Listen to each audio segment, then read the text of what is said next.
A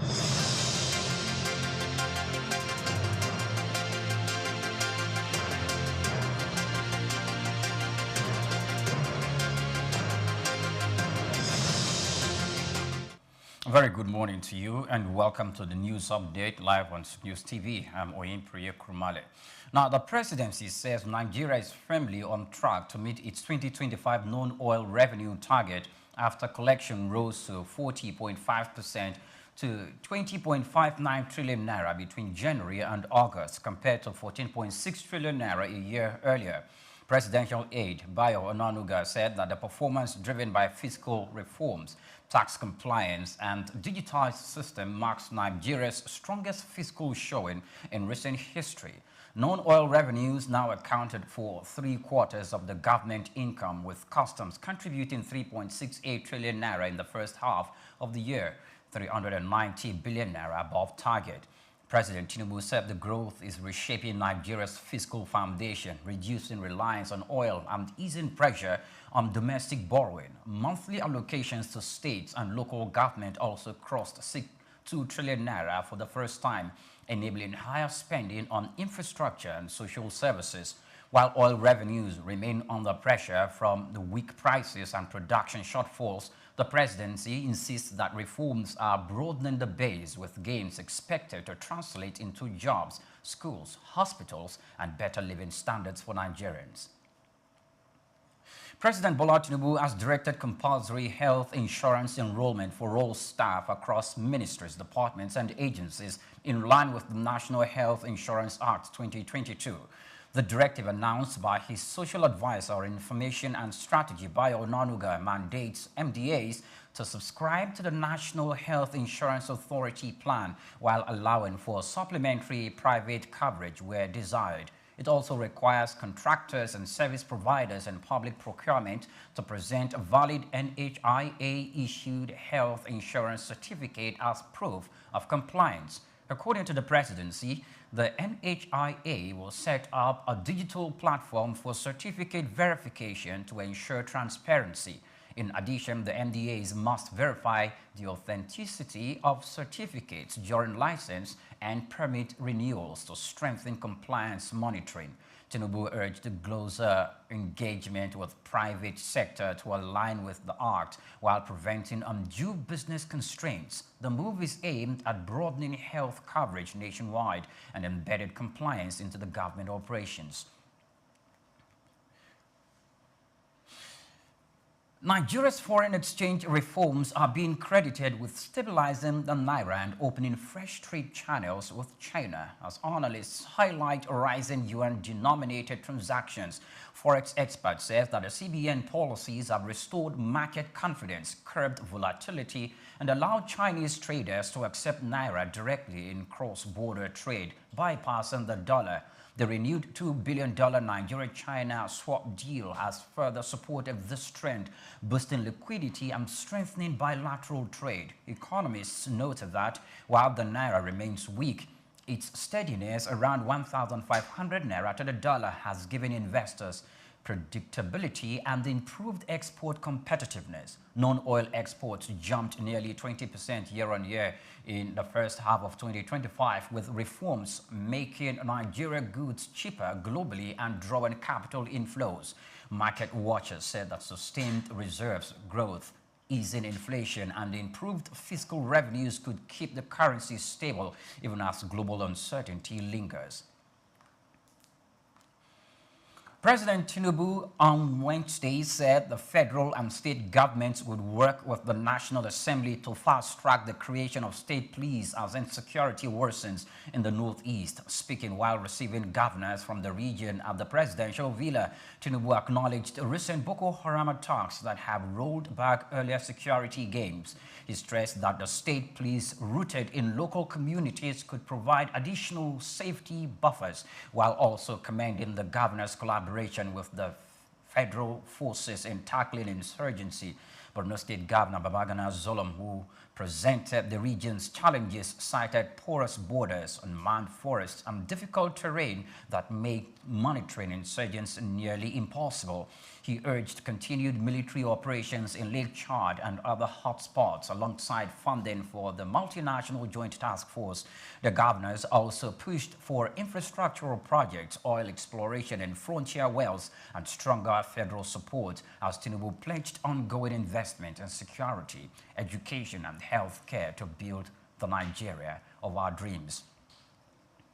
On the foreign scene, President Donald Trump said on Wednesday that the United States may be forced to unwind trade deals with the European Union, Japan, and South Korea if the Supreme Court upholds a ruling that found many of its tariffs illegal.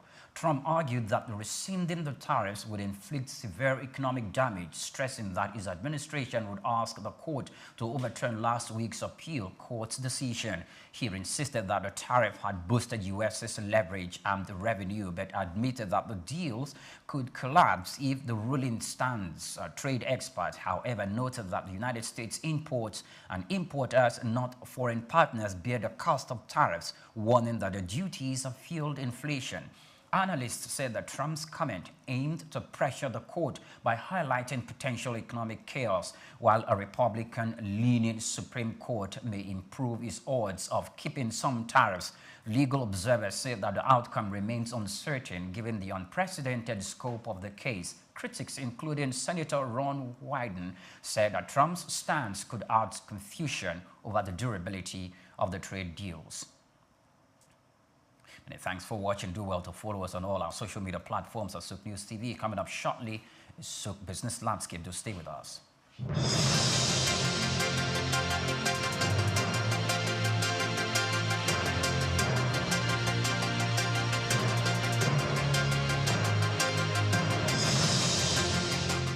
When Emeka talks about black gold, he isn't referring to oil.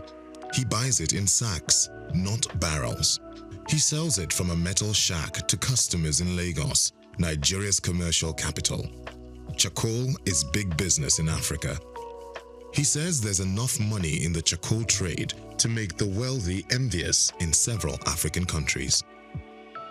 Charcoal has fueled Africa's urbanization. It is energy dense and difficult to regulate, much like the cities it powers. Despite concerns about pollution, deforestation, and illicit money flows, charcoal remains indispensable. In this special report, written by Bayo Olaoye, he explored the value of Africa's charcoal economy, estimated to be worth billions of dollars, and assesses its viability. Nearly 200 million Africans cook primarily with charcoal, including 27% of urban dwellers. That share has grown since 1960, replacing much of its previous reliance on firewood. If there's been an African energy transition, it has been from one type of wood fuel to another. Charcoal's appeal lies in its convenience. By weight, it contains nearly twice as much energy as the wood it's derived from, making it easier to transport and ideal for megacities with fragile infrastructure. In Kinshasa, a Congolese metropolis of 18 million people, almost everyone cooks with it. Never before have cities grown so large while relying so heavily on wood-based fuel. In rural Africa, tens of millions of people make charcoal using earth kilns, outnumbering the world's coal miners. The process involves heating wood under low oxygen conditions to remove moisture and volatile gases. Logs and branches are stacked in a pile, covered with grass and soil, and burned for several days. This yields 1 to 2 tons of charcoal from 10 tons of dry wood. The process emits more carbon than simply burning the wood. Much of the raw wood is free, harvested from farmers' own land or from forests. Many charcoal producers are farmers selling to traders when in need of cash. Others are entrepreneurs who bring in work teams, distribute chainsaws, and pay off landowners or local chiefs. Locals often complain about outsiders cutting down their trees. In Kenya and Uganda, vigilantes have even attacked charcoal trucks. Africa's charcoal trade is estimated to be worth tens of billions of dollars, possibly more than the continent earns from cocoa or coffee. The money trail often leads to soldiers or government officials. The United Nations Security Council banned charcoal exports from Somalia because jihadists were earning millions by exporting it to the Gulf, where shisha smokers prize the aroma of acacia wood. Charcoal production leaves destruction in its wake. In Mozambique's Mabalane district, 2/3 of the woodland was affected by charcoal harvesting in the decade leading to 2018, according to one study. To mitigate the damage, governments oscillate between legalizing the trade through licensing and forest management and banning it outright. Sudden bans, however, often fuel a black market. Enforcement becomes a chaotic negotiation involving traders, officials, police, soldiers, and local communities. Lorry drivers move at night and pay bribes to checkpoints.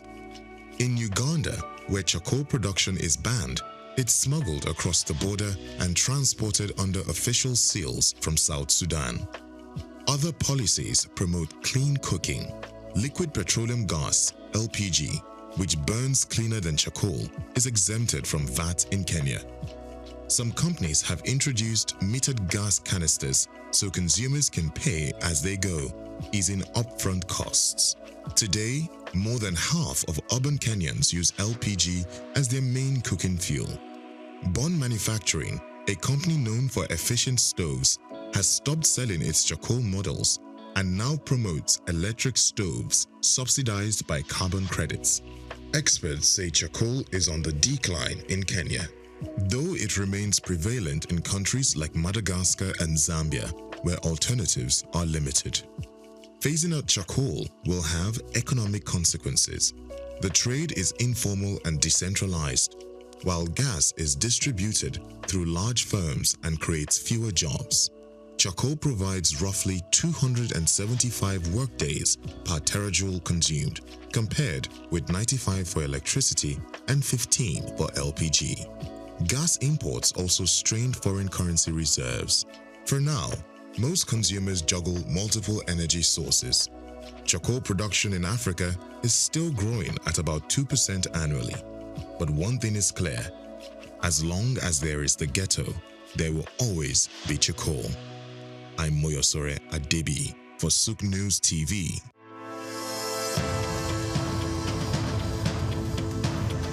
The growing interest in Nigeria's lithium reserves comes as countries worldwide scramble to secure supplies of the mineral which is essential for powering the green energy revolution. In this special report by Bayo Olaoye, the need to harness this resource for growth and development is examined, with the evolution of electric vehicles and renewable energy storage systems. Lithium is a key component in the production of batteries for electric vehicles and renewable energy storage systems, and Nigeria is positioning itself to become a major player in the global lithium market. Nigeria's vast lithium reserves, valued over $34 billion, is no doubt attracting world attention, while lithium factories are springing up in different parts of Nigeria already. The attention of the international mining industry is also focused on lithium because it is critical raw material for the production of solar panels and electric vehicles. Analysts predict that global lithium market could grow robustly over the next decade, driven by the rapid adoption of electric vehicles and renewable energy technologies. Data from a global future market insight showed that the lithium mining industry has emerged as a cornerstone of the clean energy transition, driven by the skyrocketing demand for lithium-ion batteries. The surge in lithium demand is driven largely by the electric vehicles market, which accounted for over 70% of the global lithium consumption in 2024, according to an Iranian-based research firm.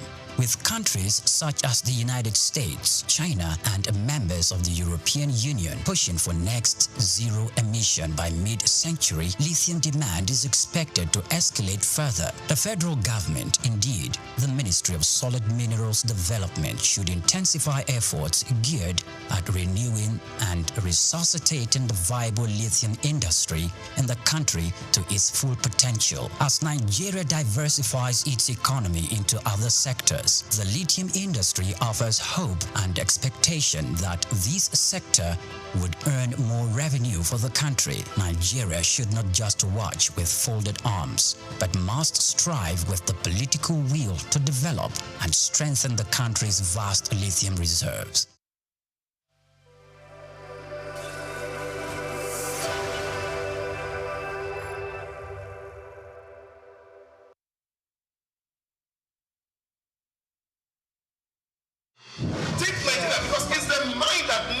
First of all, be rebranded. It said he's going to be putting Nigerian labor, Nigeria content and materials first. If you say Nigeria first and it is just us down here that, are pushing that agenda, it's going to be a big struggle. Do you think Nigerian firms, Nigerian organizations should start looking at getting their staff involved in this market or buying to keep for their staff? Within this side, let's also learn citizen diplomacy, see something. This is Souk business landscape.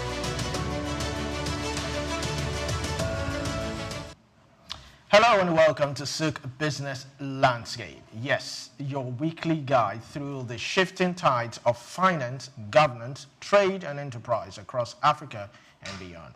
Today we explore the numbers, policies and innovations shaping our world of business. I am Olumide Shokoya and I have lady and gentlemen. Starting from my left, Chooks, John Rogers. How you doing? I'm fine. Good morning, Olumide. Good morning, Shift.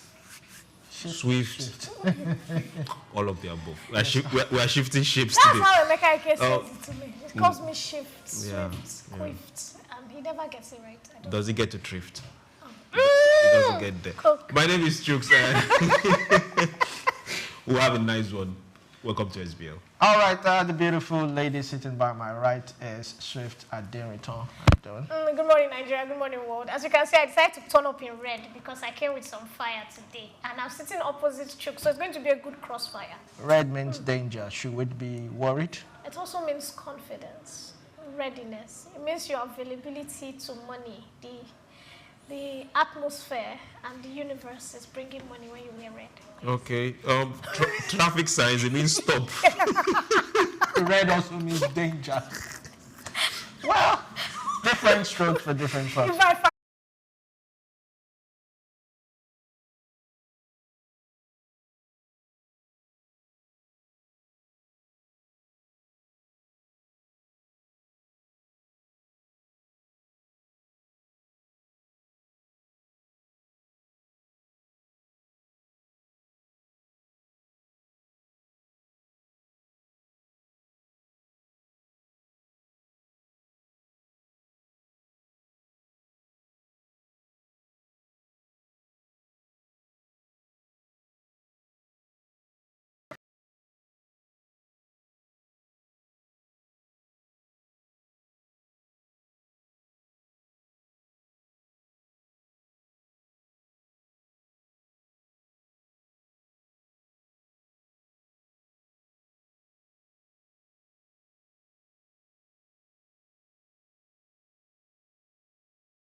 Under pressure from weak prices and production shortfalls, the presidency insists reforms are broadening the base, with gains expected to translate into jobs, schools, hospitals, and better living standards. Chooks, I remember we discussed this yesterday. We were talking about President Tinubu saying that we no longer need to borrow anymore because we've gotten about 13 trillion. Now we're seeing 20.9 trillion naira. Yeah, no, this is now revenue. This is not non-oil exports. Not non-oil export. And you are also skeptical about that 13 trillion naira. What's the profit? What's coming back to Nigeria? So I think this is more of good news. Yes, it's not good news. Now, when we say it's good news, that means no. this is where we should be. So let's not be patting ourselves at the back and we say, no, this is where we should be. When he should have been or should be. Should be. Now we've hit this mark, we go beyond it. When he took office, he told us that he's hitting the ground running. Yes. So, dear President, now you've hit this particular mark. Before the end of this year, at least hit it again. So let's see us being productive.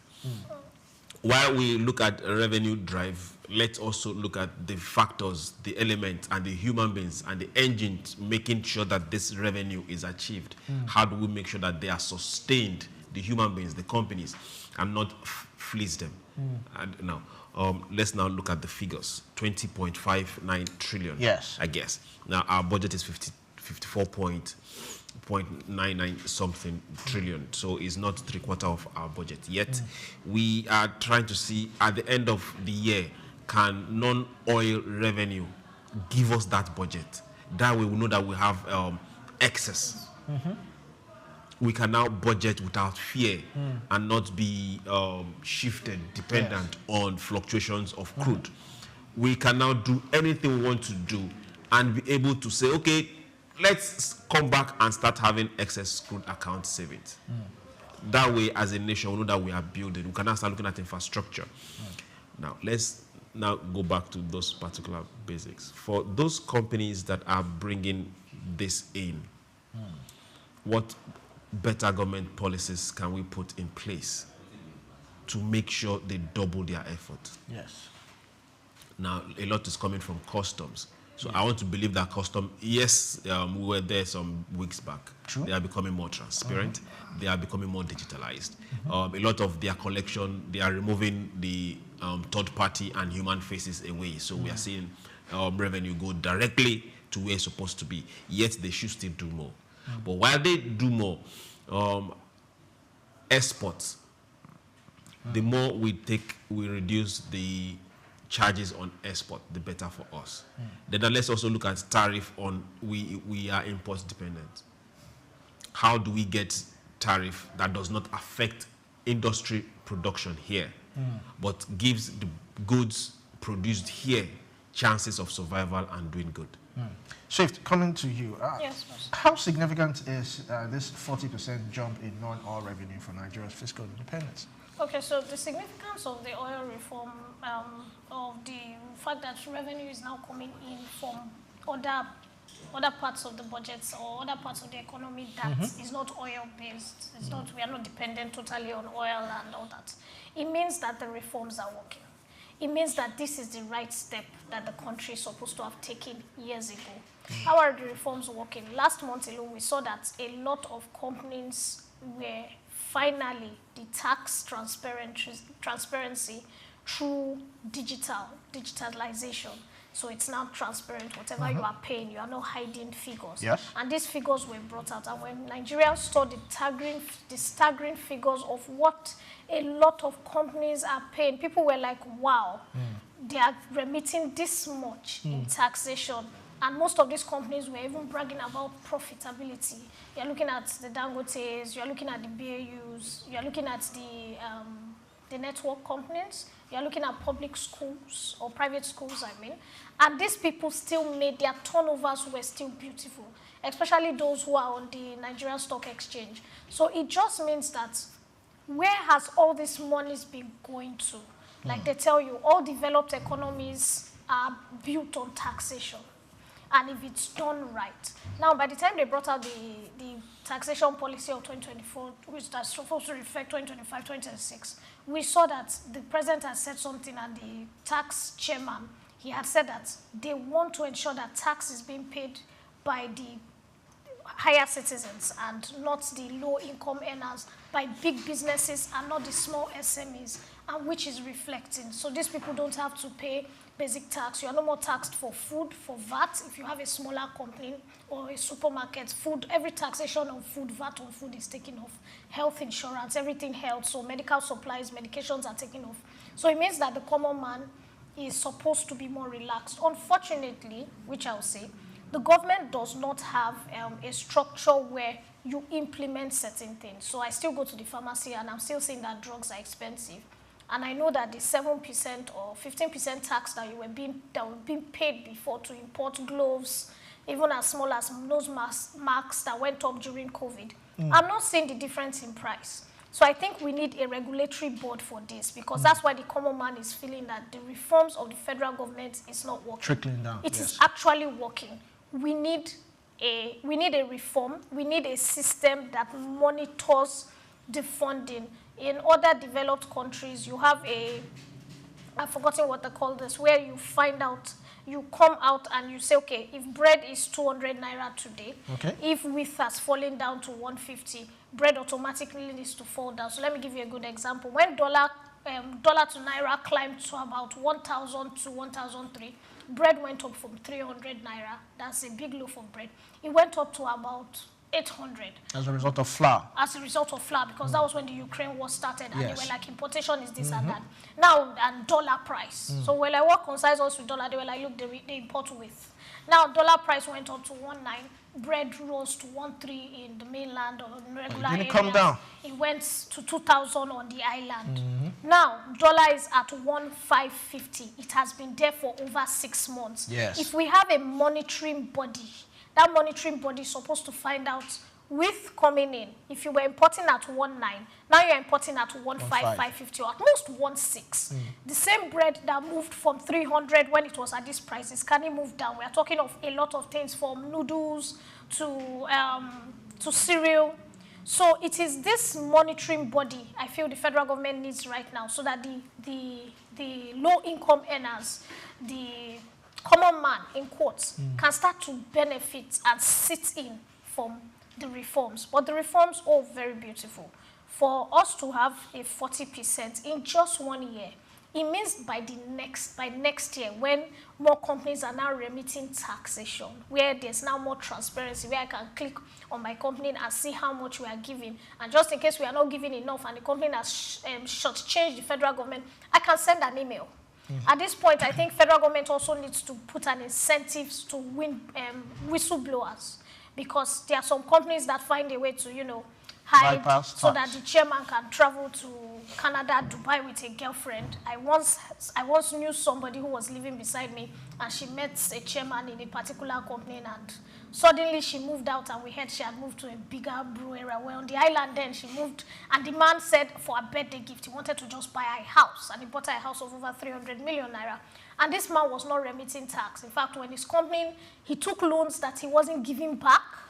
And when his company was shut down, no. So if there were incentives by the government, before the company shut down, you would have had staff who would be able to send anonymous messages to taxation that, look, this is what this man is remitting. This is what he's doing with these monies. And that's why in international organizations or more developed countries, corruption does not go unchecked to a large extent, because they are whistleblowers.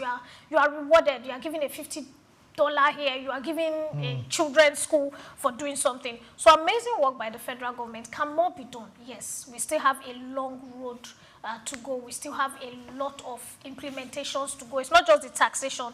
How well are we implementing it, like Chuck said? Yes. All right, Chuks, coming to you, it says here that gains is expected to translate into jobs, schools, hospitals, and better living standards. So I really need to ask you, let me ask for citizens, how should citizens expect fiscal gains to translate into jobs, schools, hospitals?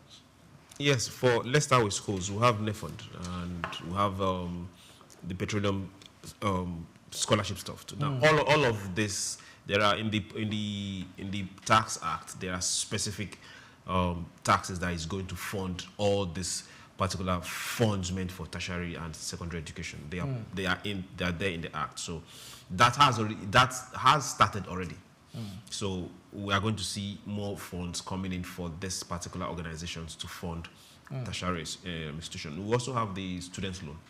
Yes. That has been there. Now, the access to that is a different kettle of fish. We'll need to talk about that sometime later. For hospitals, that's healthcare, this is where government has been proactive. I will give them that. 2 weeks or 3 weeks ago, there was this fund that went to primary health centers, specifically primary health centers from the federal, and that went through the primary health centers board or stuff. Now, This is where we are having issues. And this is where I also want everybody to lean in and contribute. Don't keep quiet about this. It's a different thing for federal government to say we are doing this. It's a different thing for federal government to say we've released these funds for this. Now, execution of those particular initiative, execution of those particular projects down to the monies that has been released, how do we track it? How do you follow up? So at one point in one office, somebody, somewhere, some people slow it down. Before it trickles down to me, you, that we receive these particular services, we might be shocked that maybe those particular funds has been cut by 75%. Either bureaucracy, either bottlenecks, either corruption. So we need to get proactive and start tracking. Once they've said we've released, somebody somewhere have signed for those monies. So we must make sure it gets to where they are supposed to be. And if the what's it called, primary health centers around you are not working, say something. There's nothing wrong if you wake up and take a walk and go to your primary health center and go and find out what is happening there. It's your responsibility. Your state governor is not going to do that because he's taken care of. Tinubu won't do that. He has a presidential clinic. It's your responsibility to go take care of the primary health centers around you. Find out. If they are not working, say something. For the drugs that the states are meant to give, I stay in Lagos, so I'll talk for Lagos. Lagos State has drug avenues. They are subsidized. If you go there and they are not what Lagos State is saying, say something. That is what governance is. It's not one people on this side and you on this side complaining. We have to say something. Back to what Swift was talking about. We have the Consumer Protection Council. We have the pricing boards. Now, are they doing their jobs? This is where the issue comes in. Are they doing their jobs? The federal government have said no tax on pharmaceuticals, on food. Now, at what point is there no tax? These are things we really need to find out. At what point? And the people within the state, are they collecting stuff from pharmacists, from pharmaceutical stores? Are they collecting tax from when they are importing their their substrate or whatever they need for manufacturing or for packaging? So all this is what we need to look at to make sure that if the federal government is saying we want the price of drugs to come down, we don't have some other backdoor channels that get monies off these companies, and at the end of the day, their prices are not going down. They also look at, okay, what substitute do we have for drugs that we are importing into the country? They also look at what better substitute do we have in natural medicine. We shouldn't just wait and depend on India, who happens to be one of our biggest suppliers of drugs, or wait for the US, or wait for any other person from the EU or China to send drugs to us. We should also find ways of taking care of our people's health. All right, so there's one other thing I would like, you didn't mention, which has to do with jobs. How would this translate into jobs? Because unemployment is still high. Unemployment, yes, unemployment is high. Now, the federal government, let's tell ourselves on business, the federal government cannot, it's not the federal government's responsibility to provide jobs. It's my responsibility to start a company. It's my responsibility to start a business. It's federal government's responsibility to make sure that the environment is okay for my business to thrive. Okay. We have a high number of civil servants in this country, and it's not healthy. Federal government civil servants, they work for the federal government.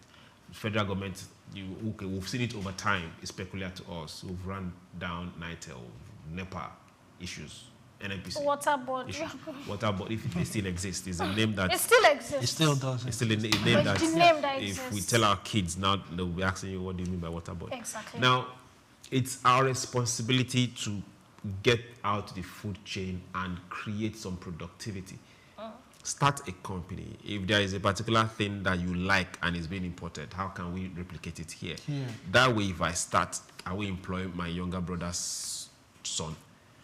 He will employ somebody else. So if we're able to start these small businesses out there, a lot of people will get jobs as long as the environment is conducive to make sure those businesses thrive. All right. I remember, I think some couple of days ago, Priya and I, we interviewed a guest, and he was talking about how he had access to grants while in school. That was Unilag. I was actually surprised that Unilag was doing such a thing. And, it's something that I feel should be replicated in other schools. I mean, shouldn't just be Unilag. He said it's still Unilag. And the peculiar thing about it is that it's the alumni that are contributing into that grant. And year in, year out, they pick students who are entrepreneurs, young entrepreneurs, but you must have something doing. It's not just you come out and say you're an entrepreneur. You must have something doing. They inspect it. And I think you got about $1 million to $2 million naira while in school. Do you think that, let me come to Sue, do you think that this is part of the things that we should be able to enjoy as a result of this 40% jump? I mean, grants in schools, so that way students are not just graduating and looking for jobs. They are already establishing themselves while in school. So it was something I talked about when we were talking about the autonomy of federal universities, when they said federal university lecturers were going on strike. And I said, look, lecturers and professors are supposed to be some of the smartest people in the world. But unfortunately, I don't know whether it's the way the world is going. They have gradually turned down to some of the people that are not smart at all. There was a time bricklayers, carpenters, they were all employed by federal government, and they realized something. After a while, the federal government starts to, when you are too much on the system, there's a limitation of how federal government can employ. And so I talked about that lecturers and universities, they need to sit down and start to talk about how do they fund themselves, how do they get internally generated revenue. And I talked about the alumni here, and Priya was arguing, and I was telling him about a book launch of a lecturer that I sat in, and over $1 billion naira was raised. $1 billion naira? Yes, for a book launch. He was a petroleum engineering professor, and he had lectured some students who became acting head of Shell, Schlumberger. And when these men came, they came with friends, came with expatriates, and he was talking about his book, talking about the caliber of people he had taught in classes, the way they behaved. People, I was so excited, I was not a petroleum engineer, so I'm far from, but the kind of stories this man was telling, the kind of people that were coming out to say, Prof will walk into you're seeing ministers, you're seeing senators, you're seeing people who are heading international organizations. When it was time to drop this money, or when it was time to buy these books, I saw people, in fact, if you were buying a copy for 1 million, you were poor at that point. And then I started to ask myself, if from one department, for an individual, they could raise this. Imagine if the whole alumni from the university sat down, a Greek department decided to raise money for an independent firm that would not just sustain Unilag or Uniben or ABU Zaria, it will sustain communities around. That would be employment. When you are finishing school, when you are doing your internship, you will be getting paid. So you are going to the farm to work as an agricultural student every evening or every morning or 2 days a week. And you know that there's a stipend of 20,000 naira coming. You will not be totally dependent on your parents. And this is how it's done internationally. So until our Nigerian people, like you said, take the mindset out of when we government employ, when is FRS employment list coming out, when is police force dropping the next batch of people coming out, and we are looking at what we already have. If you walk through the broad street, you'll see how many federal parastatals are empty because nobody is doing anything. The medical, you walk into some hospitals, they tell you this wing is no more working because there's no money to maintain. How can a wing not be working? Lagos State government medical team is doing a good thing. They are privatizing some of their wards out. Okay. And so those wards are now being handled by private entities. So those private entities, you are billed a bit more. But when you walk into the rooms, it's like a private room in the biggest private hospital. You are being given VVIP treatments. Every bed has a nurse that is attending to you. So while you go to the general side and you are not getting one nurse to attend to 15 people, you are getting you alone sitting there because but you pay more for that. Yes, you pay more, but is it not better? And so you must find how to use what the government has already given you, like Chuk said, to make more money. And we have to look at parastatals, MDAs, starting to think about the fact that, okay, federal government is giving us this amount. How much can we raise on our own? So when I was younger, Uniben, we had a bakery. It was Uniben bread that was supplying the whole of Benin. At that point, people were buying Uniben bread.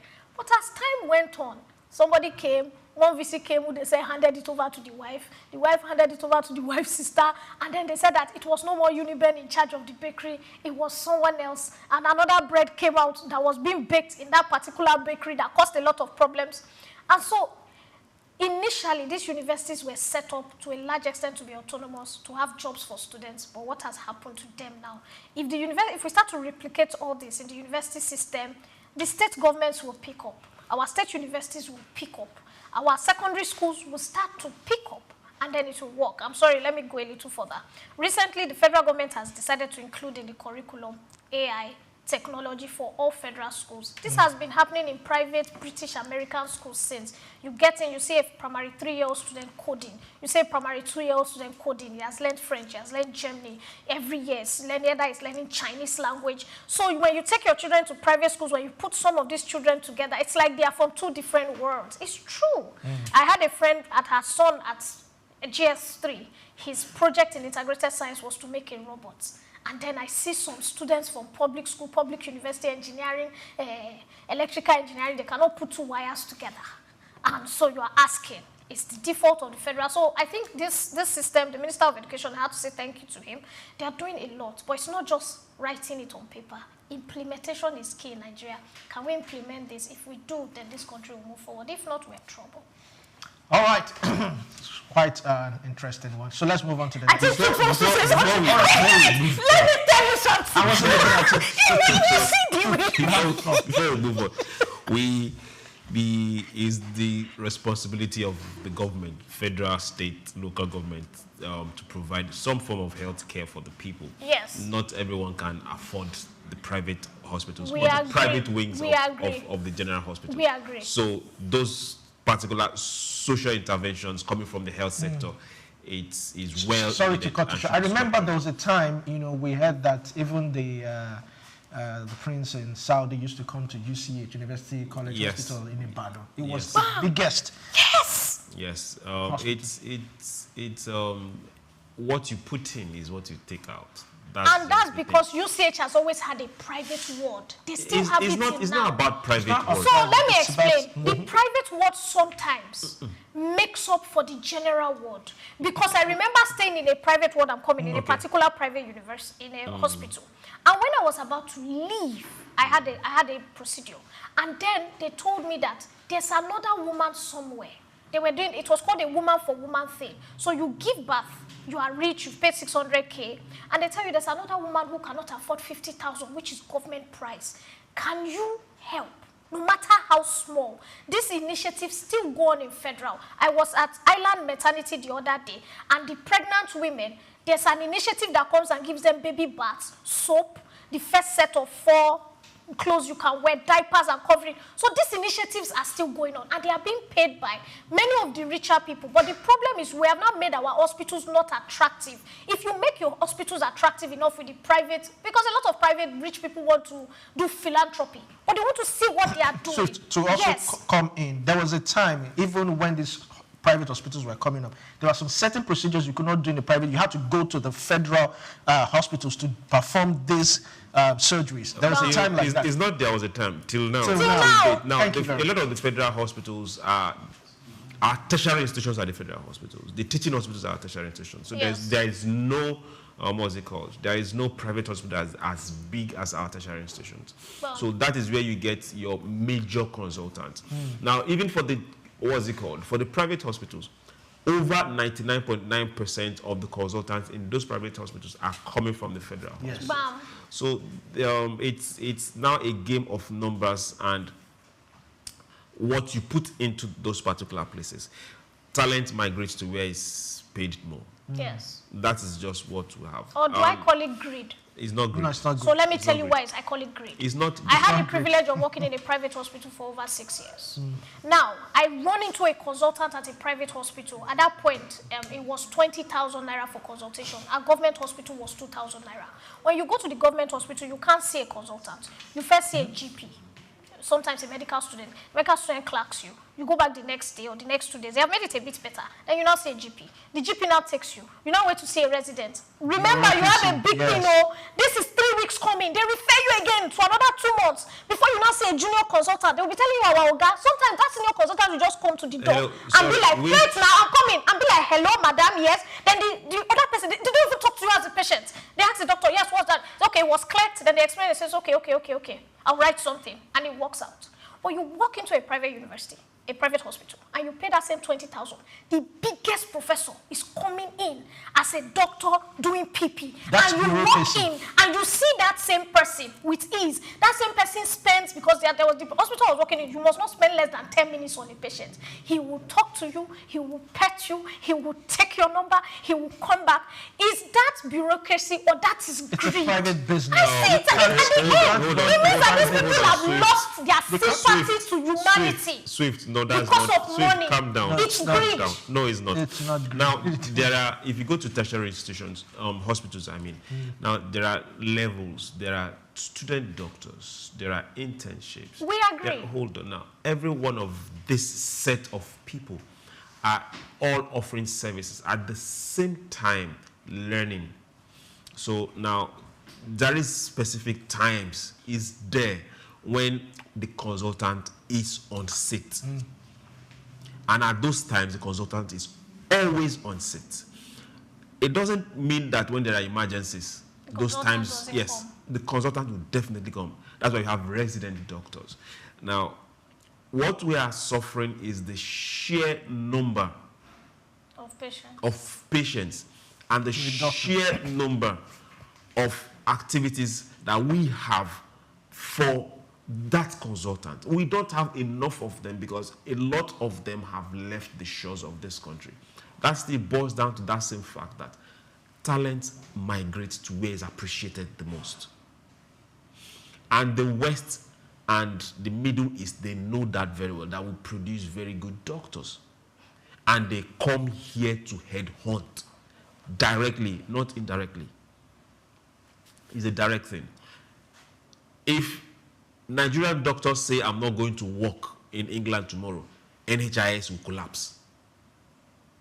That is a fact. NHIS in the UK will collapse.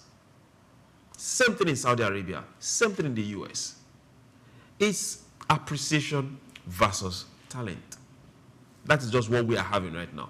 Now, for the private practice, it still boils down to what you're talking about.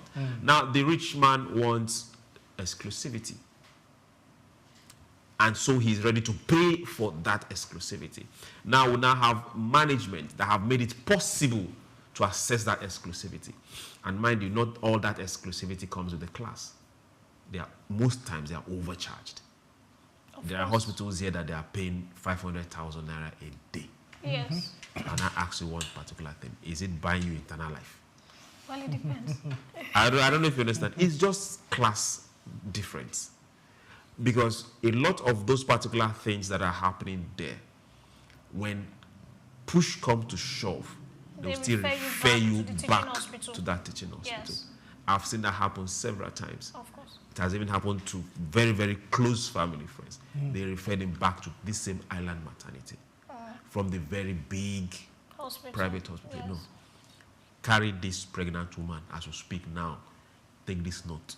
Go and meet these people Emergency at island services, maternity. yes. And before you get there, they are there, waiting.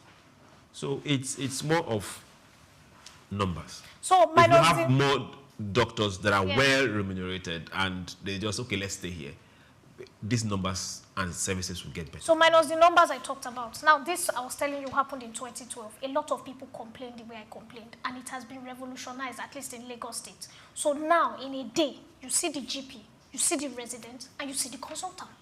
Because in one day. Because right now, they were able to prove that. Why are you so available at the private clinic, and why are you not available at the government clinic that also pays you salary? So in a day, they just tell you that there are specific days. Tuesdays is for this, you get to wait. Yes. That same day, you will see everybody. But in those days, you will see GP. GP will refer you 2 weeks. You see somebody that came with a tumor. You go home for 2 weeks. You come back again, you see resident. Resident, you say, consultant, okay, 1 month. By then, the case is what? So right now, you get to see the consultant, at least in government hospitals. There was something University of Benin started. It was University of Benin that in UBTH, one of the doctors that started this emergency thing that there is an emergency side. When you come in, accident and emergency. All hospitals. It was University of Benin that started. I know the person that started it. All hospitals. It was when he started it in Uniben, they started to replicate. I knew when the first ambulance, I followed the first ambulance to UCH. That's how well I know the story. It's Dr. Eddie Find out. He does internet. All hospitals So it have was, emergency I'm just units. telling you, that started that accident and emergency, that when you come in, you don't need to pay money. Once you walk into accident and emergency, and it's actually a critical thing, they attend to you first. It's after they attended to you, they now start to ask for your family. And why did he do that? It was called SAVAT, Save Accident Victims. Because they notice accident victims coming. If they don't have family on ground, they leave them on the floor until somebody comes. And it was when it started working so well in Uniben, other medical hospitals, other federal government hospitals started the Save Accident Victim. Okay, that that now particular has, program you're talking yes, about. Okay. that now has the emergency, which has now turned into the emergency unit emergency has always been emergency unit, unit. where when you come in, they don't ask you for 1 naira. They attend to you with immediate alacrity before they start to ask. So you see, it's a gradual process, which I always see. But we need to make a lot of noise about it so that people sit up. For now, we need to make noise. The medical profession has to start thinking of alternative ways because the federal government can't keep paying their salaries and they can't keep going on strike. Come again. They can't keep paying. No, they can't pay in parts. Not in parts. Yes, I will They tell you pay the every truth. single That's thing. why they have been going on strike. And when they go on strike, who suffers? The poor woman on the street who cannot afford 300,000. When you say they cannot pay, do you know the budget that went for security? Oh, hold on. Can I ask you a question? Every year we graduate Swift, over 1,000 Can the federal medical government pay students. for? Can the federal government pay for police office holders? Hold on. Every year we graduate over 1,000 medical students who come and do house job. Okay. At least 400 people are doing house job at 250,000 naira. Okay. Do 400 How many of them are in the Senate? Wait, hold on. Now let's be realistic. Okay. Because every year, since you were growing up, since I was growing up, since I can remember, in the 90s, 2000s, doctors have been going on strike. Okay. People have been dying. In fact, it's even getting better a bit. There was a time every 6 months. Why? Because the budget is limited. Has the legislators ever gone on strike before? Well, I've never seen Because their salaries are always... Like, she's representing the red chamber. How much is your senator Because I am wearing How red. many are there in the red and green chamber? How many So are you there? see, the difference between us and in the developed countries is we are being emotional. No, it's not about being emotional. Swift, When you take out Swift, emotion can I ask you a from it, question? Okay. this has been going on for a while. There has been every year your doctors go on strike. What's that telling you? The medical institution need to find how to raise money. Okay. That even when the federal government is not giving money as of when due, they should be able to give something like a stipend to their staffs. Whose Until staff? that the doctors with them, because they are not just a normal profession. They are not like lawyers. They are not like engineers. Their job has to do with saving lives, so they are critical to the economy. Is the they government took an aware of oath. this? Hold on. They also took an oath. Okay. The oath they took is that they will not stand by and let anybody die. Are you trying to blackmail No, someone? I'm not. Which unfortunately they do. Now, this has been reoccurring for 20 years. It means that we need to think out of the box. It's the same way public companies started. When you saw that federal government could not fund certain things after a while, you're always going on strike. It's always crashing. Then public people came out. Medical doctors, lecturers need to start to think out of the box. For over 30 years, I've had sanity. I have seen doctors go on strike every year. I've seen people die. I've seen pregnant women die.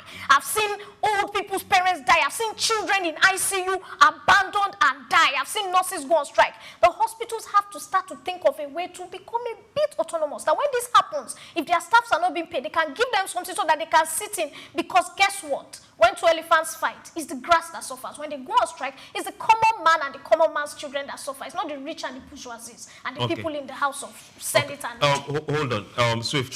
Your final. Now, you have spoken like an elite. No. Yes, that's what you've just I've done. spoken like somebody coming from reality. Now, forget about this, Charlie. You've spoken like an elite. Now, you've completely ostracized more than 80% of the population. Let's start from the beginning. Is everybody's right to health. Thank you. Fundamental human right to medical health. Is the government right, is the government responsibility. I agree with you. Access to affordable health. Same with shelter, food. Okay, How many are yes. there? Hold on. Let me come on. Shelter, food, and health. Swift, The we three kept come together. quiet when you were on this, right? Yes. Now, hold on. Now, also remember that all government-established hospitals are all social interventions. All of them. Yes. They are not money-making ventures. All of them. But people are making money from Hold on. All government established are not money-making ventures. Now, are there ways of getting some revenue off it? Definitely yes. Now, if we have people that are working in these sectors, why do you want to owe them? When first you know that they are there, not that they don't have other options. A lot of them have other options. They are there because of their education, and for some, calling, everybody's not called, but most of them because of their education. Yes, most of them are called. Now, no, I'm not joking. Doctors are amazing people and nurses. I'm not saying they are amazing or not. They are amazing people and nurses. They are. Yes. Okay. Now, for the called and the schooled, we can't take the responsibility away from the employer who happens to be government. If you employ somebody, whether it's a doctor or a cleaner, you owe that person remuneration. Now, is the person remunerated enough? That is now another discussion. Yes. How can we make it better so that this party and this party agree, and what is agreed on is implemented? That is where the issue is. They have agreement over and over again, and people on the government side are not implementing that particular agreement. It's not that there is no money to make that implementation. If other countries can tell their legislature, say, we'll take half pay, why can't we do it here? Have you seen the humongous budget that goes to state securities or that go to political health budget? So these are things that they too will see and say, okay, good. If we slow down last year, why should we slow down this year? When on this other side, these people are overworked. Let's be very factual. Yes, we know. If you agree on paying them 5 naira, pay them the 5 naira. It's as simple as that. On paper, they don't have any other work. Now, if they go out on their own to do PP, well, which is fine. There is no law that stops them from doing that. Basically, yes. But there was once a time in Nigeria, there was a law that stopped them. If you were working in federal in the 80s, you couldn't cross to the private. And then that was when our hospitals were so good that the Prince of Saudi Arabia was coming in. Now, if you decide to stop them, it's the same thing with ASU. When they wanted to have a law that now, you cannot teach, you can only teach in one university, they refused to sign. So you expect the government to pay your full bills, and you still go outside and do PP on government's time. Who is cheating who? All right, thank you very much. Let's quickly move on to the next topic. President Bola Tinubu has directed compulsory health insurance enrollment for all staff across ministries, departments, and agencies, in line with the National Health Insurance Act, NHIA 2022. The directive, announced by his Special Advisor on Information and Strategy, Bayo Ononuga, mandates MDAs to subscribe to the National Health Insurance Authority plan while allowing for supplementary private coverage where desired.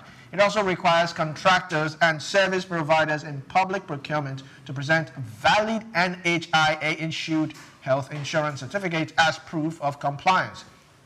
Now, according to the presidency, the NHIA will set up a digital platform for certificate verification and transparency. In addition, MDAs must verify authenticity of certificates during license and permit renewals to strengthen compliance monitoring. President Tinubu urged closer engagement with private sector to align with the Act, preventing undue business constraints.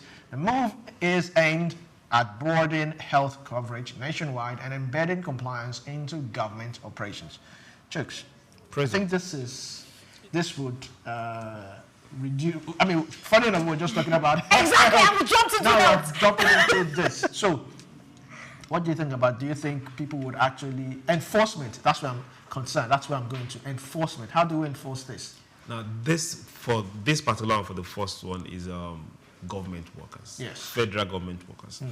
If you applied to, I beg to apply to work as clerical officer, a ministry of A, B, and C, and they say, okay, congratulations, and offer you a letter, you should comply with what the terms and of that service. Yes. And it's telling you that you have to get registered. It used to be NHIS. Now, it's mandatory. Why people are not seeing the benefit, I don't know. The fear is majorly that of, okay, if I have a service provider, if I get there, they might not attend to me, or I am a bourgeois, why should I go to General Hospital or go to some of those small places? No. Once you get into the service and you subscribe to this, you have alternatives. If you decide to go and, if you live in Lagos and go and subscribe to a hospital in Ibadan, that's your business. If you get sick and you can't get to Ibadan. But the rate at which we are having people suffer health-wise and a lot of finances are depleted on account of spendings from health challenges that the insurance from health services could have covered is becoming alarming. So I think this this can go for a secular. It's not just everybody. This can go for a secular within ministries, MDAs, MDGs, or every one of them. And they will follow through because they are in government employ. Where my grouse is those in the private employ and those that are not working at all. What is the plan of the government to assist in one way or the other that they also get some form of coverage? What about private this is where there's issues. service holders? Should they be worried that they are losing space to the NHIA? No. It's just like it's an insurance, not just like it's insurance. It's open. Yes. The more people get into that particular sector, the sector will grow because they are also they are financial organizations. Yes. So it's a contributory thing, which in turn will grow that particular space. What I'm looking forward to is how do we capture those that are outside government employ in National Health Insurance Scheme. Yes. That's my major issues, because I've seen a whole lot of issues where people get to hospitals, the one that is very close to us, and at the end of the day, they attend to them. That's one beautiful thing I've seen about this side of town. They attend to them, and when they are done attending to them, they even give them as much as drugs, even some minor procedures.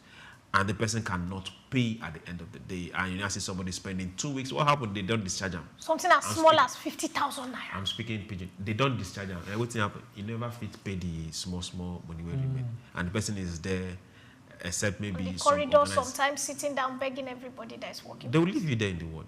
They won't. You have a bed. You stay there. And maybe an organization will now come at the end of the day. But if there is a coverage that can cover, it doesn't matter how small. Yes. It will really go a long way. All right, Swift, coming to you. What do you think about this? I know some people, we are Nigerians and we like to go through our roots. Some people like to patronize the local herbs. Agbo is very good. I still did Agbo last week. Me, I'm a traditional woman. So what's your thoughts on this? Okay, so like we've always said, it's the confidence, it's the trust. Like I said, I used to work at a medical facility for years. I worked almost at 3 different medical facilities, private. There were times that they would bring in a patient, and the patient is supposed to have a procedure, or something is supposed to be done. And the patient has paid health insurance, maybe via the office or personal. And the particular health insurance, you have to call them for a code. Yes. Because if you don't call for a code, medical center too. If you do it, if you are the person in customer service, you will pay with your money. Yes. And so they call for codes. Little things. Sometimes there was a patient that came in, his leg was injured, and they said they wanted to suture. So there are different kinds of suturing, you know, and there was a particular bill. And then they called the HMO. And when the HMO heard, they said, no, the doctor should not suture. He should just clean wound. And the doctor was like, this wound, patient has to be sutured. You know, we had a back and forth, and the patient is in pain. You know, they had to give him some drug. Patient is crying, I want to be sutured. This is the best.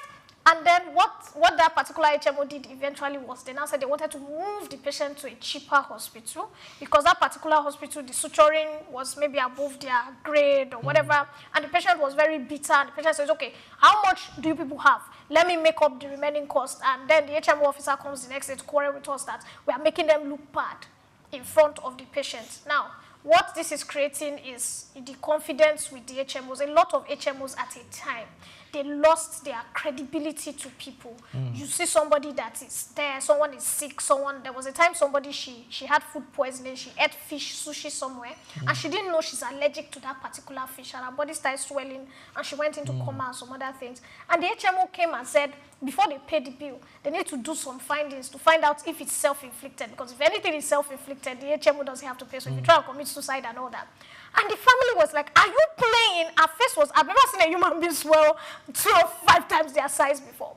So these things have lost some people's confidence in HMOs, and that is why federal officers are very scared. Also, many of them work with the federal government. You walk into the hospitals and they tell you, I don't use this hospital, I use Federal Medical Center to state people because I don't trust our people here. Now, federal government making it mandatory is beautiful. When you work in, for example, island maternity, and you are forced to use island maternity, you understand the importance of island maternity working, especially if you're a microbiologist or you are in the public sector. Let's say you are in public health department where you just come and carry paper, and at the end you go to another hospital or a private, then you will now know the importance. So is it good? Justice Department beside island maternity, just walk past and watch what they are doing.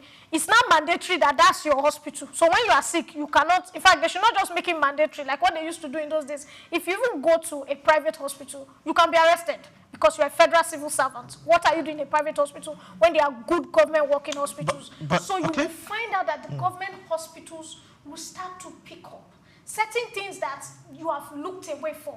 You have said, you will start to put yourself. So imagine a chief judge does not have a choice but to show up, she's pregnant, to show up in island maternity.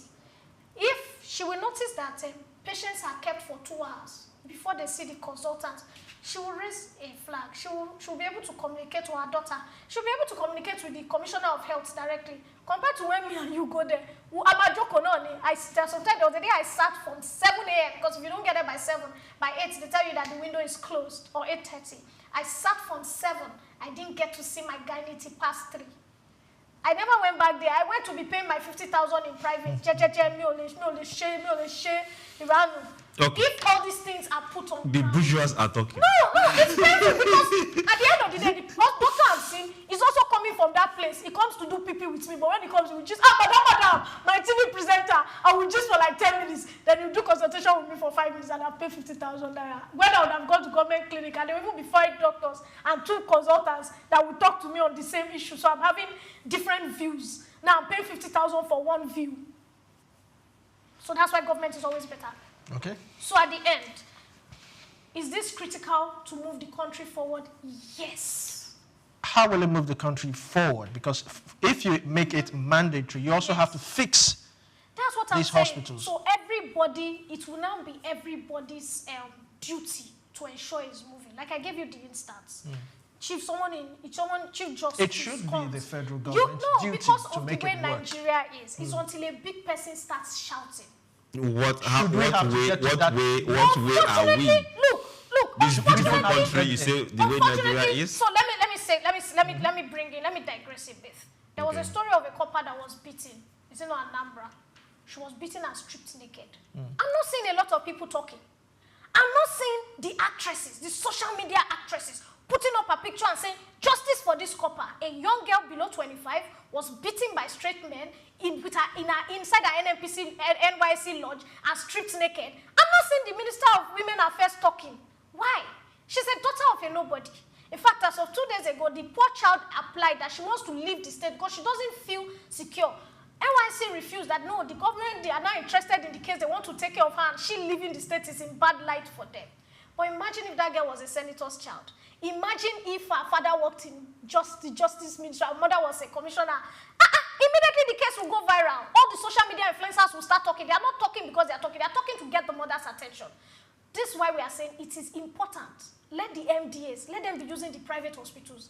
When they see even poor people being treated badly, they will come out. They will say something. They will push. And for me, it will better the medical profession. It will better our private hospitals. This is the government next step. hospitals. Government hospitals, I mean, God bless you. This is the next step in the right direction for us. Chuck, do you agree? For NHIS, health insurance, you can go to government or state hospitals or private hospitals. Yes. It depends on the class yes, it depends on the class. Good. The only issue there is if you go above your spending limits, then you are on your own. The government hospitals around here in Lagos are working. Yes. I think I know a bit about Abia State too. Their government hospitals are also working.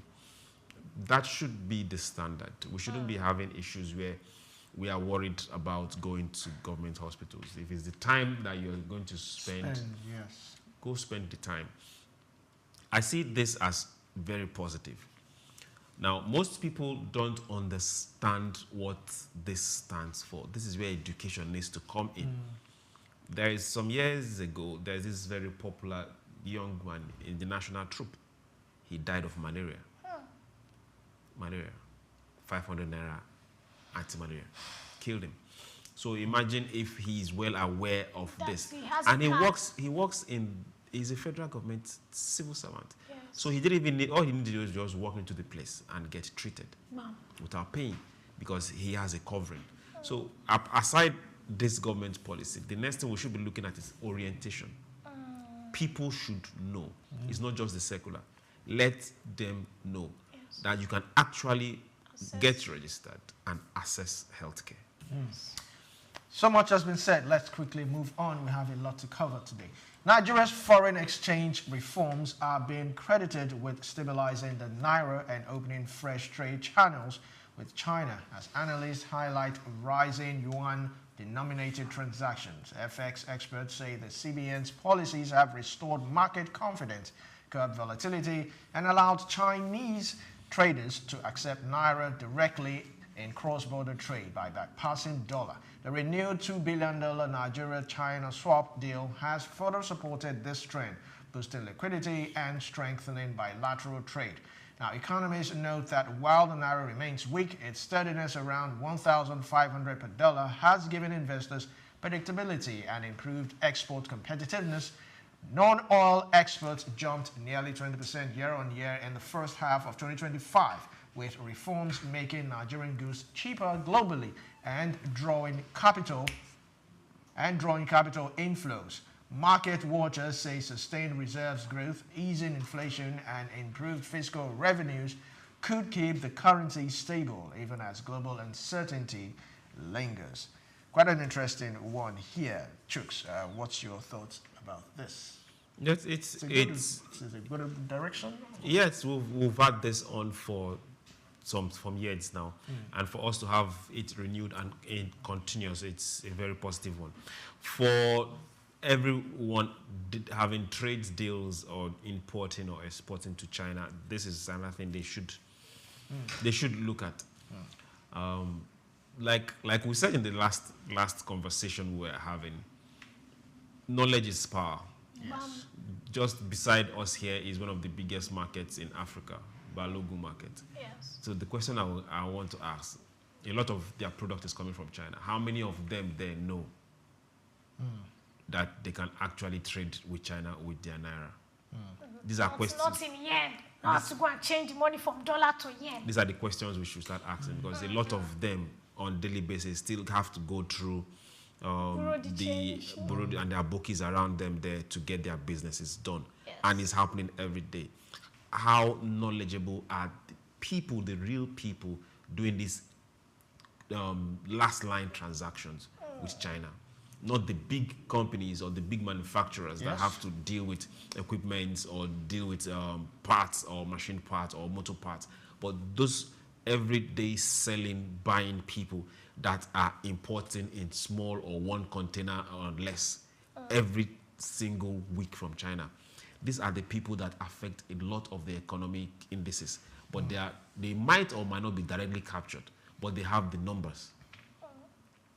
How do they benefit from this particular initiative?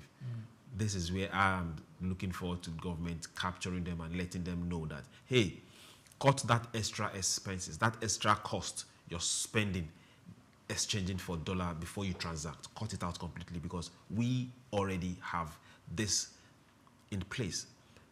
That will go a lot to improve their economy and on the large scale improve our national economy. The lesser demand we place on getting the dollar, the more FX that is available. And the more stable the naira is. And the more we can look and envisage naira appreciating. Yeah, so from where Chuk stopped, I'm coming to you. How can we make the Naira from being stable to now being strong?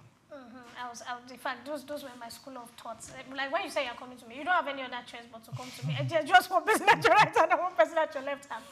Unfortunately, as much as the Naira has been stable, the Naira is still not strong. The Naira, the value of the Naira is not fantastic at all. In fact, with this, some people in school of thoughts or some experts have argued that the China deal isn't really of benefit to Nigeria because our goods, we are looking at a 20% decrease in prices to China. That's the reality because of how weak the Naira is. And that the fact that the Chinese people are rushing us, we need to take steps back and make a conscious effort to, to be a bit careful. Now, good, Naira deal is fantastic. It means we are taking away the dollar. Hopefully, this should reflect on further helping to stabilize the Naira and make it drop. Hopefully, we hope, we pray. But let's look at the fact that we are giving out goods 20% less than what they should be going for. It means that the man at the back end, like we always say, the farmer, they are not benefiting. It's still the big business is benefiting. So it means what is going back to the farmer, what's going back to the hairdresser, what's going back to the cloth maker is little or nothing. It is the middleman who has packaged the goods that are still going to make this money. So the federal government still needs to sit up. We still need more reforms because the Naira has to be stronger. It's sad that since the beginning of the year, we have not gone below the 1415. It was projected that at least we should be hitting 1,000 Naira, if not less. Yes, critics projected it should be hitting 2,000 Naira, but at least the Tinubu government, the administration, the Minister of Finance, I have to give it to them. They have been able to run around that 1.5, 1.4. But we need to do more. We need to put more pressure on government. The Naira has to be more stable. It has to be stronger so that our Nigerian goods, imagine if it was 1,000 or 900 Naira and we are doing a direct thing to China. Do you know how many people will be smiling to the banks? I'll probably live here and go and start making shoes or, go and tap my grandfather's rubber plantation and start selling out to Chinese people since they need my rubber. But hopefully things should get better, which we are praying. We are hopeful. But this alone is, every other thing looks good. Trade business, alliances, more better goods, industries will build better with all of this. So right now we can have Chinese expatriates come to Nigeria and what they are going to feed, they are going to be collecting, we'll be able to pay them in Naira instead of having to get dollar, then go and find the dollar and make it into yen. But the next level is how can we still stabilize the Naira? How can we make sure that the Naira is stronger so that the common man benefits? That's all right. So, Chooks, lastly, if Chooks wants to drop something before you ask. If non-Naira exports are going up, shouldn't we see a stronger Naira, stronger currency, if truly the non-oil exports are actually going up? Okay. Now, if you remember, we devalued. Yes. Yes. Truly, we did. We devalued. Because of your cousin IMF, according to the advice of your cousin IMF. We devalued because of wasteful spending over a very long period of time. And that wasteful spending also stemmed from our low productivity or non-existent productivity. Yes. So now the Naira can only appreciate if we become more productive. Now, I am not even in support of the Naira getting to 1,000 or 500. Why? Okay, now. Where we are now. You have a dollar account. No, it's not about the dollar account. I just have to sleep. Where we are right now. Yes. If we become very productive, very, very productive, and the government decide, okay, good, let's leave this where it is. We're going to have more Naira. Now, hold on. This is where it becomes. We will be able to export cheaper. China is making a whole lot of gains now because they are importing just many raw materials from us. How many finished products are we sending to them? They are importing at cheap prices. I don't know if you understand. Yes. Now they are exporting more to us. So good and fine. Oh, we need their money. So they will make everything work for this Naira yuan swap deal. Now imagine if we were producing much more than we're producing. Yes. I don't know if we might not match the import-export, but at least we'll get somewhere. But if we become very productive we will export at a cheaper rate compared if we have a naira that is as strong as, let's say, 100 naira to $1. Our goods will become expensive exporting to them out there. Yeah. So if at this rate, the administration works and pushes we, the people, to get out there and grind and produce things that we can export, is better at this rate for us as we speak right now. What that now end up meaning that we'll have more money in our pockets to spend. It will now be about what naira is to the dollar. It will now be about availability of that money to spend, which is where we should be heading to. How can we compete with an industrial giant like China to We produce? don't need to compete. Yes. Okay. Let us produce what we need. Those particular things that we are importing a whole lot, let's start producing it and fill that void. Now, what are those things that are peculiar to us that the world needs? China has no business sending Gary to us. Yes. Malaysia has no business sending palm oil to us. Bam. We have no business Importing sending chicken, poultry. God bless you. Importing rice. We have no business sending shea butter nuts to the world. Yes. If they want to buy shea butter, they should buy processed shea butter and processed materials from us, not the nuts. Federal not just government natural has water. banned. Now they banned it for just 6 months. Okay. I don't know if you understand. Let's see how the industry grows. These are things that we should start sitting down on the table and say, now, okay, how can we add value to this? How can we improve on this? That way, instead of it bringing 2 naira to us, it's now bringing 20 naira, 200 naira. We have more money in our pockets. Spending now becomes... there's money in the economy. There is more money, in our pockets, in individual pockets. We worry less about what to feed because agric is working there, is food on the table. Our worry now, okay, how do we produce more? Yes.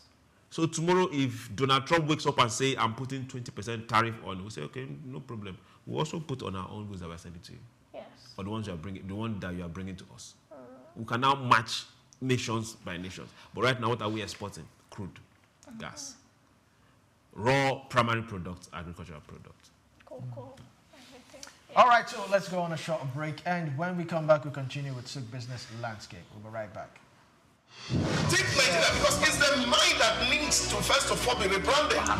He said he's going to be putting Nigerian labor, Nigeria content and materials first. If you say Nigeria first and it is just us down here that, are pushing that agenda, it's going to be a big struggle.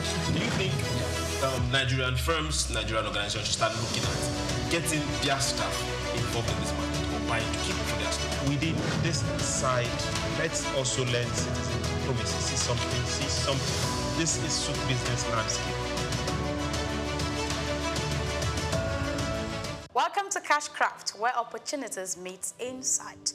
Today, we're journeying into the field of prosperity where towering oil palms wave not just leaves, but the promise of wealth. From the humid groves of Edo to the rich red earth of Delta, a quiet boom is unfolding. Edo has been there for many years, but we could take advantage of this. This is one opportunity that holds the key to food security, foreign exchange savings, and thousands of jobs. Yes, we're talking about palm oil, Africa's red gold. But how do you tap into this opportunity? What does it take to build a business around palm oil, from plantation to profit? Let's break it down, step by step. 1. Understand the landscape. The first step is knowledge. Nigeria's oil palm production has risen by over 41% in the past decades, from 8.2 million metric tons in 2014 to 11.6 million in 2023, according to the Food and Agriculture Organization. Yet, with over 200 million mouths to feed and rising global demand, we are still importing palm oil to close the gap. That's your opportunity to become a local producer or processor. Step 2, choose your entry point. There are 3 main ways to enter into the palm oil value chain. Palm plantation farming. Cultivating your own palm trees is long-term but rewarding. Now you can look at processing. Buying palm fruits, popularly known as banga, I'm sure you know that, and converting it into oil with machines, that's another one. And trading, you can buy and sell finished oil in local or export markets. Each has different startup costs and time frames, so you must match your capital, patience, and passion. Before I go further, remember that this is not a professional guide, rather a wake-up call that there are opportunities everywhere. Now let's go to step 3. Get land or source supply. According to research, some initiatives like the Edo Oil Palm Development Program, EOPDP, and Delta State Delcom Scheme are making access to land to become easier. Findings shows that in Edo State, over 114,000 hectares have been allocated to both big and small investors, and over 65,000 hectares have already been accessed. In Delta, 130,000 hectares have been provided by communities under a cooperative model, with over 3,000 smallholders farmers already on board. Even if you can't own land, you can start small by sourcing fruit from cooperatives or leasing a small processing space. Of course you can. Now let's move to 4. Know the cost and time frame. It costs between $7,000 to $8,000 to cultivate 1 hectare of palm from nursery to maturity, but it takes about 3 to 4 years for the trees to start yielding. If you want quick returns, processing and trading may be better. You can buy a small-scale palm oil milling machines for 1.5 million to 3 million naira, or even less if you join a cooperative or lease. So let's go to step 5. Invest in knowledge and market access. Join farmer cooperatives like those in Delcom. They give access to training, markets, and funding. You can also link up with established companies like Presco and Okomo Oil. Yeah, I'm not marketing, but it's a way to tell you that, look, there are opportunities everywhere. All of these are listed on the Nigerian Stock Exchange. Step 6, think sustainability and value addition. Palm oil is not just for stew and soup. Yeah, think big. You can produce refined oil, cosmetics, biodiesel, and export-grade products. Investors are already joining this, and governments are backing it. You can do your research. There is also growing interest in eco-friendly farming and traceable supply chains. If you do it right, foreign buyers will come looking. Palm oil may have its controversies, but in Africa, especially in Nigeria, it is heritage, it is economy, it is future. The rise of Edo and Delta as palm oil giants is not just about hectares or harvest. It is about people creating jobs, reducing imports, and saving foreign exchange. If you are looking for a business with cheap roots and wide branches, palm oil may just be your calling.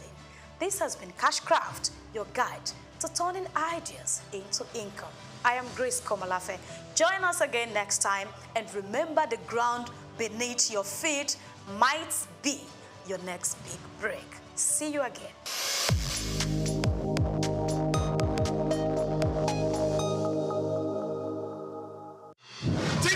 Because it's the mind that needs to first of all be rebranded. Banditry said is going to be putting Nigerian labor, Nigeria content and materials first. If you say Nigeria first and it is just us down here that, you know, are pushing that agenda, it's going to be a big struggle.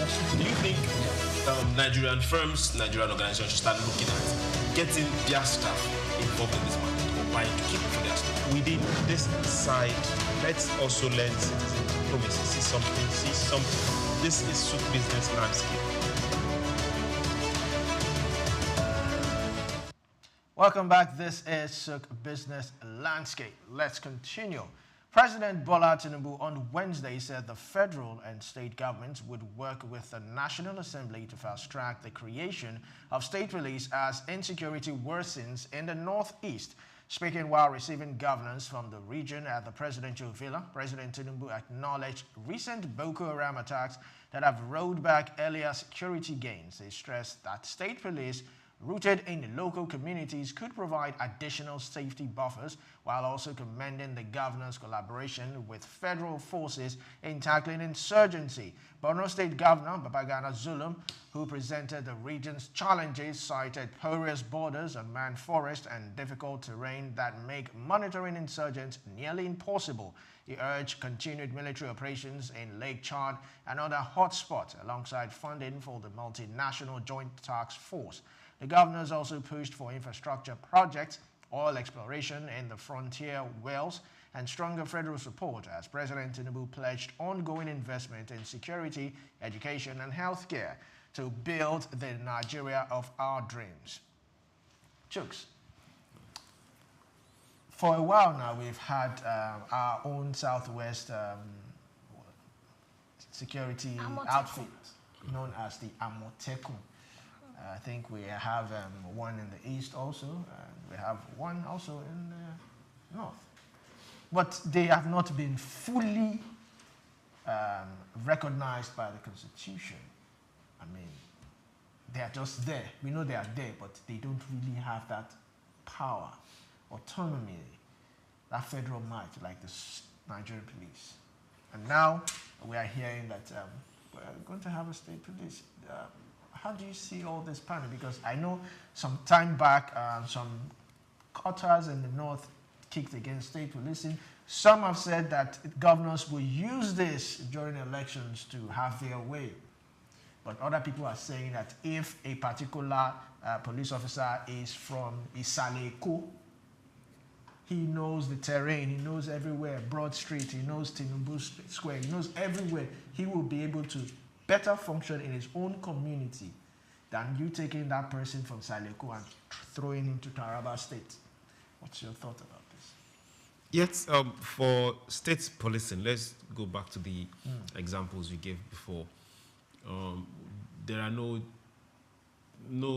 security outfit caught beyond the state in the southeast. There are no, we don't have like, in the southeast, they don't have like a Motekun that is caught beyond states. You see them in Ondo, you see them in Ekiti, you see them in Osho. So those governors came together and said, okay, even though we've not had federal legitimacy, or they've not gone or had a law passed for them to function on our own, we can't get them working. Now, in the north, you have some states having Hizbah. Yes. But now that is more like of an Islamic policy. Yes. For states and security, we need to have localized security, not from the federal. We need a security that is answerable, directly answerable to state governors. Because just like the president, the governor's first duty is protection of life and properties. But he cannot function in that particular capacity when even the police in his state are not answerable to him. And he's the chief security officer. On paper. And the people can't hold him responsible when things go wrong. That's why most times when I shout and say if a governor cannot protect his state, you should resign. But on that side, you now ask yourself, who exactly is he commanding? Who is he giving orders or issuing orders to? He can't, because even the commissioner of police is not listening to him. He's listening to the IG in Abuja that listens to the president. So state police, as we speak now with our peculiarity, it's something that it's needed. The issues of insecurity, somebody needs to be held accountable and responsible. So if there is a state police that the governor can't issue orders to, then we know that okay, we can now hold the governor liable when things go wrong. And he can now hold his state commissioner liable when things go wrong.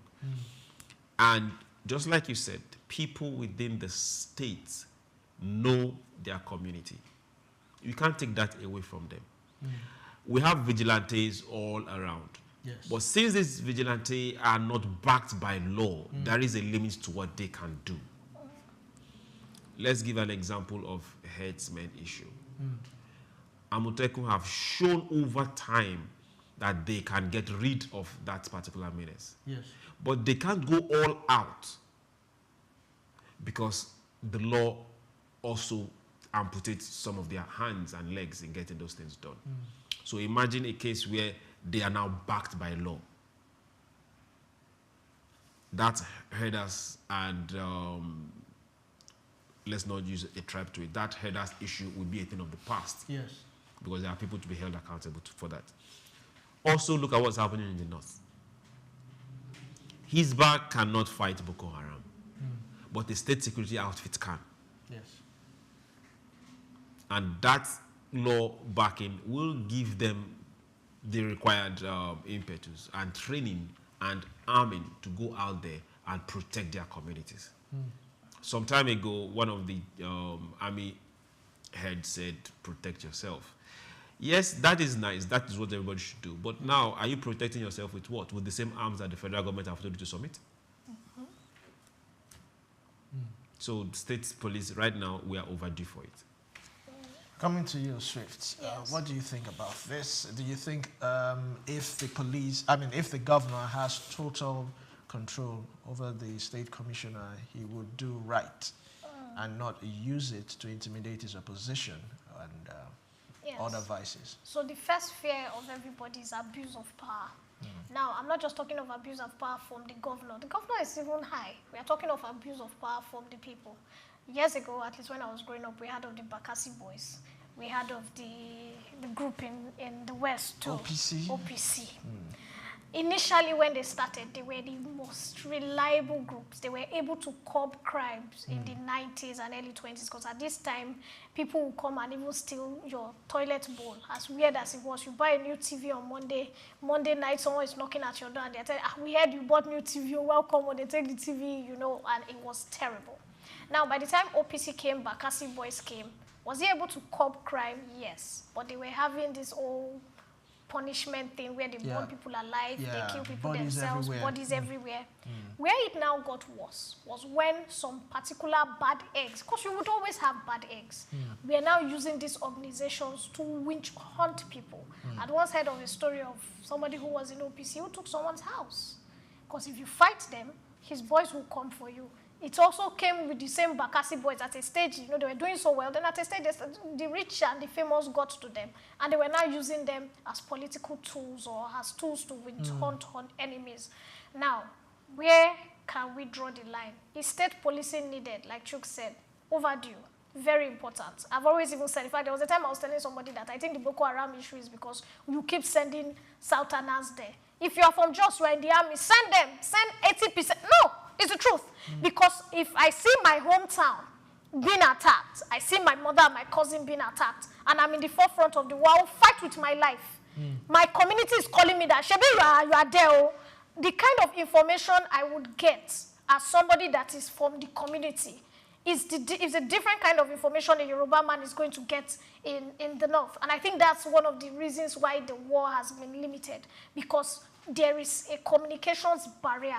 It takes a while before they learn the language. It takes a while before people start to trust them. Yes. And they also have vigilante groups there. Unfortunately, some of them have been killed. I was watching a documentary on BBC of this lady that heads a vigilante group. And the kind of things they are doing, they are shutting down a lot of places in the Boko Haram sector. I was stunned that, wow. Now, make this official. Give them some kind of federal might and backing. Yes, of course, you still have to tie their hands so that you don't get to kill these people that come, like the federal government. Let's try them, you know. I don't believe in putting them back into the society. It's one of the problems I have with the whole law, but, well, it's one of the things federal government does. I can't fight it. But the fact that there should be state policing, overdue, very important. We should have monarchs, but this time around, the state policing, so that what happened with the OPC and the Bakassi boys don't repeat itself. They have to be put under stringent rules. There should be very strict rules that they can't break, so that one person doesn't get power crazy and start to do a lot or start to witch hunt other people from communities. For example, in Lagos, people are afraid that, oh, if a state policing comes now and they are majorly, because normally when a state policing comes, it's supposed to be about 80 to 70% of your indigens than outsiders. And this state policing start to pick on the Edos or the Igbos or the Hausa community. What becomes of these people that are all living peacefully? Or in Edo State, you start to pick on the Yorubas that are in Edo State and say, so there must be rules that it should not become a witch hunting policing. But is it important? It's important. I think it's good. It will also create jobs. because a lot of young people are out of jobs, and it will create jobs for these our young boys with big chests. Even the agberos on the streets, instead of them to be collecting 2 naira, you put them in the state police, give them uniforms. Yes, no, I will tell you, when Oshomole, before you clear, when Oshomole first came in as governor, there were a lot of agberos in Benin. He said something. He said somebody that has work with uniform from morning till 6 o'clock, he will not have time to run. He will not have time to fight. Let me stop you right Yes. there. Maybe in Nigeria it does happen, but abroad, before you get into any law enforcement agency, there's a background check to confirm whether you've committed just one single crime, and if you have, you will not Can I smile get at you? into that Can I smile enforcement at you? agency. So putting Agberus who probably have committed such crimes. Good. Can I smile at you and ask you a question? When SARS first came, who were the people that were in SARS?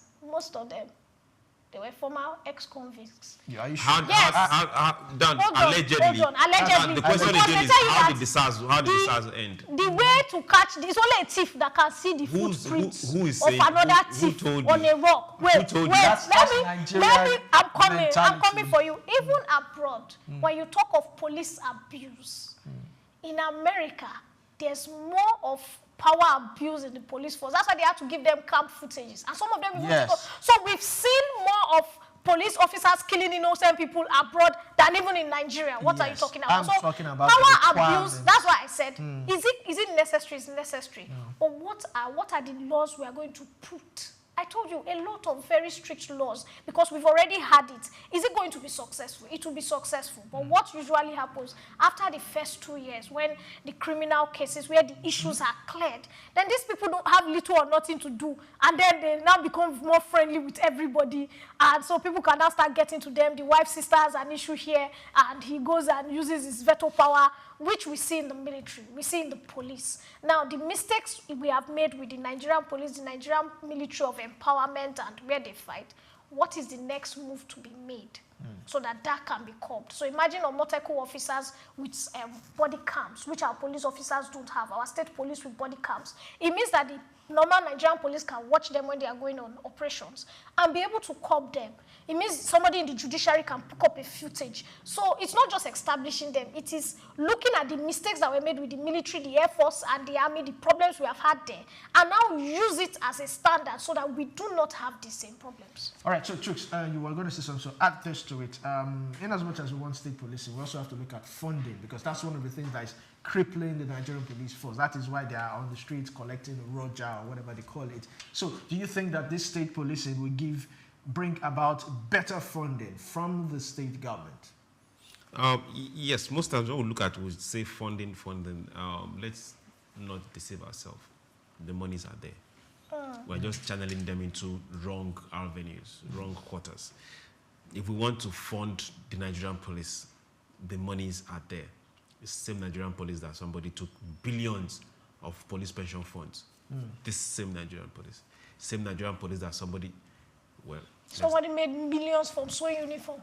Let's not go there. Let's look at now the enabling laws to establish the state police has to come from both the state assembly and the national assembly. Yes. So they will put this together, and how they will operate. This is going to be done. There are people that we've elected to do that. Let them do their job. Now, for state police, most times in most countries is not under the office of the governor. The state police is under the office of the Attorney General of the state. So they are answerable to the Attorney General of the state, who should not be answerable to the governor. In quote. Would there be excesses? That's why they are human beings. So a human being will always be a human being. But checks and balances are there to make sure that they fall in line. Funding. If a state needs a state police, the state should be able to fund the state police. The federal government is not going to fund the state police in your state. Then back to who should be in that particular police unit. Please, no Agbero. Now, for those wondering, Agbero right now are, will I call them street urchins? Okay, they are some of those touts on the streets of Lagos and other major cities in Nigeria that go about forcefully collecting levies and things outside levies. So should Agberos be in the force? No. People with questionable character should not be there. And now, this is another issue. I believe that some jobs have calling. If you don't have a calling, just go there and go and fulfill purpose. I see policing as one of those jobs that is a calling. Not just because there is no job out there. Where you miss it from state police, your state police have to be people that already have credibility. So when I was in the university, we had this man of war. You didn't just put anybody in man of war. You took people from karate, taekwondo, the violent people. Then you train them and reform them to be better. People so that when they enter in Unibed, when they enter, when they enter Hall 4, they say, who they make noise for year? You go first say, who be the man? I'm sorry to speak. When you see say na men we don't do things before, when they wear man of war uniform, we don't reform. You yourself, you go arrange. So the whole idea of state policing, some of them are native doctors. There are people that have jazz that when they blow you with one hand, your structure. No, what I mean is the Omoteku people. I mean the Omoteku people. Okay. There are people that they are naturally immune by the gods. Now, most of these people, not men of questionable character. Let's face reality. Yes. Most of these people in courts, they are the Agberos. That's how they collect. You think you just collect money from somebody with ordinary eye? He's a criminal. You don't know how capable. Don't forget. The Agbero is a criminal. Before you call him a criminal, do not forget some of the funding is going to local government, state. It doesn't matter. He's a criminal. He's a criminal. Doesn't mean who's collecting the money for. Collect the money. It is just the way he's doing it, and the way he's doing it is not because of the way. Hold on. It's not the way he's doing it. It's the manner in which he's doing it. He was recruited in there through a criminal organization. Let's not call them a criminal organization. No. Hold it's on. Not a matter of how. Look, it is just because you feel a certain way. Because they've been legitimized. Do not forget this is taxation in their own way. It is just the way it's collected. The driver is saying, oh, I've just gone for my first trip. And like, I don't care, I don't send your... Give me the money now. It is the manner.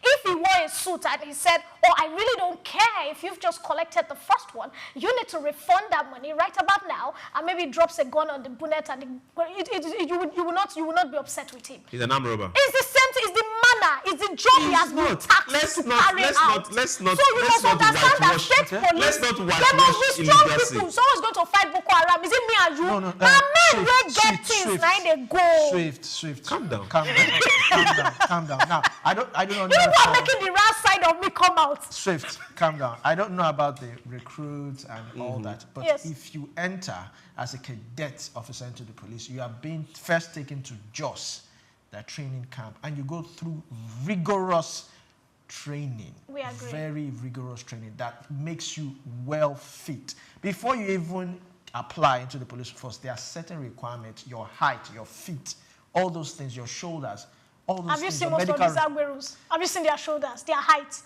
Wait. When they say bring the money, when you look at the person. You are saying that the Agbero, he's strong enough. That's why I'm saying before you even get into that cadet, you must be well trained. They throw you inside a pit, throw tear gas there, just for you to have this persevering spirit. You are being taught how to use a gun very well. I'm talking about the cadet officers. So you are well trained. And by the time you go back into society, you have been well equipped to be able to handle any type of crime and all that.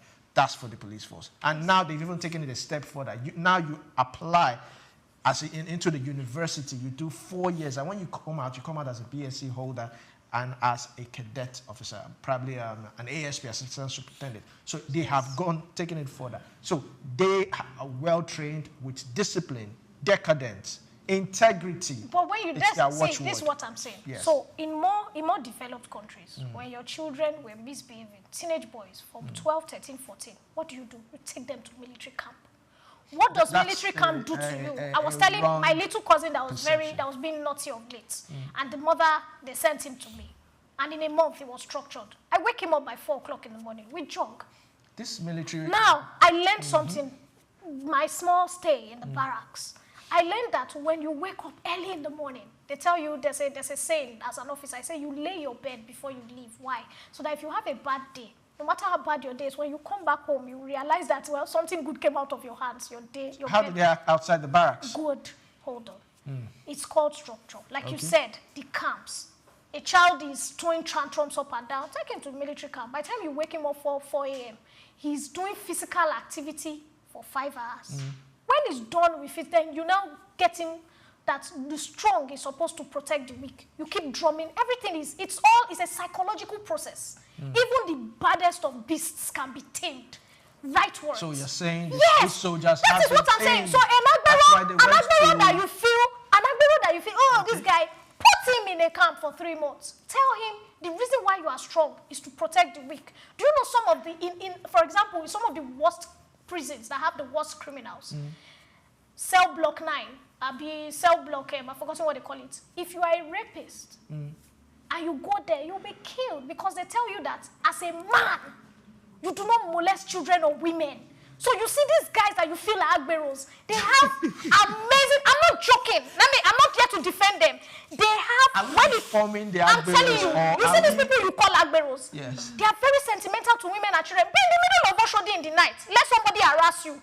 Just walk up to one of these Agberos and say, Uncle, what know me? Election violence, who did they use for them? Look, forget election violence. On a good day, they should forget election violence, right? No, at even election violence, even the big and the mighty were doing violence. I knew of civil servants that came out with knife and whatever. Now you're exonerating them. Leave it at this point. Can we just have it and say anybody with questionable character, just stay aside. Stop removing questionable character. Some people become questionable. Now wait, some people have questionable characters because of what life has thrown at them. No. Some of them are amazing people. The truth is this: Amateku, state policing, it is the strong, it's people that can walk into their locality and they are respected. So if you put me in the middle of my area in Oshodi, what can I really do? If you put a girl that rides on time, Mama they run it. It's not about physical strength. It's not about physical strength. It's intelligence. It's about physical strength. Credibility. You must understand what your state police are about. That's not the yardstick. Your state police is, that's what I'm trying to tell you. State police is not your federal, it's not your military man that is normal. Your state police is people that have street cred. So when they go into the nooks and crannies, they can get the right information. They know the right people to talk to. They are inside, they are like SSA, CIA operatives that have gone into the drug world and they are now living with the drug people. And sometimes when you bring them out of the drug world. Are you writing the movie script? No, but that's the are you trying to tell us? You said what? I once had a classmate who did 4 years with me in University of Benin. Swift. He was a police undercover. Swift. The day we knew, somebody came in with a gun to shoot and he disarmed the guy. And after that, he had to leave school. Swift, you don't need muzzle to pull a trigger. You need a lot. Right. You need more. It's not. So the state police is not supposed to pull trigger. They are supposed to get information from the core, from the nitty-gritty. And you do not need physical strength to do that. They must have street credibility, bro. I need to understand what street credibility is. Let's end the show. We'll investigate this. You must have street cred. It's very important. For everyone out there, know that you're not just responsible for yourself. Also think about your neighbor. And if you love yourself, then hey, pass that love, let it get to your neighbor. We need to build this country as a whole. This is a beautiful day. My name is Chooks, John Rogers Chooks. Please talk about street credibility. Maybe some other time we will talk about this street credibility, but let's have your final thoughts. Okay, so my final thoughts are please ensure you have street credibility and be street. It's been an amazing conversation with all of you. Let's do this some other time. My name is Swift Aderiton, by the way. Have a beautiful day. Like I always tell you, buy Nigerian, be Nigerian, and love Nigeria. Yes. And yes, from here on, it's been a wonderful show. Hope you enjoyed yourself. Don't forget to like and share. Yes, like and share on Souk News Television. We'll be right here tomorrow again to give you another beautiful round of Souk Business Landscape. I am Olumide Shokoya. Enjoy the rest of your day. Take Nigeria because it's the mind that needs to first of all be rebranded. Ahmed said he's going to be putting Nigerian labor, Nigeria content and materials first. If you say Nigeria first and it is just us down here that, are pushing that agenda, it's going to be a big struggle. Do you think Nigerian firms, Nigerian organizations should start looking at getting their staff involved in this market or buying to keep for their staff? Within this side, let's also learn citizen diplomacy. See something. This is Souk Business Landscape. Lateef Jakande. Born Lateef Kayode Jakande in the Ekpetedo area of Lagos Island, Lagos State on July 1929. He studied at the Lagos Public School at Enowa, Lagos Island, then at Bonham Memorial Methodist School, Port Harcourt, King's College, enrolled at Ilesha Grammar School, where he edited a literary paper called The Quarterly Mirror. Jakande began a career in journalism in 1949 with a daily service and joined the Nigerian Tribune in 1953. The owner, Chief Obafemi Awolowo, appointed Jakande editor-in-chief of the Tribune in 1956. Jakande established John West Publications in 1975 after leaving Tribune and began to publish the Lagos News. He served as the first president of the Newspaper Proprietors Association of Nigeria, NPAN. Jakande ran for election as Executive Governor of Lagos State in 1979 on the Unity Party of Nigeria platform. His administration was effective and open and implemented the cardinal policies of his party.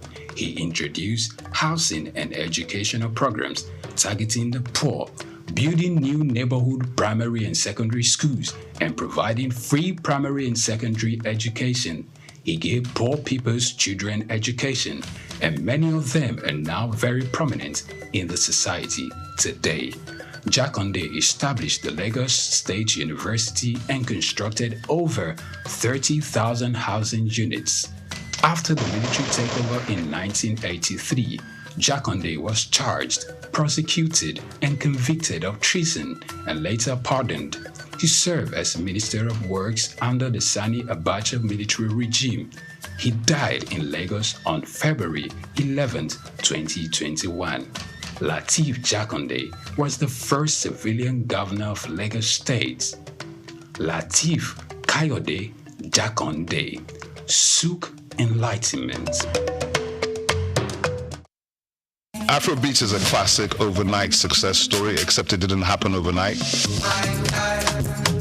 I'm happy to be here. One of the key things about the Omniverse is that it's designed to go beyond an event and designed to be fully something that people can engage beyond the summit.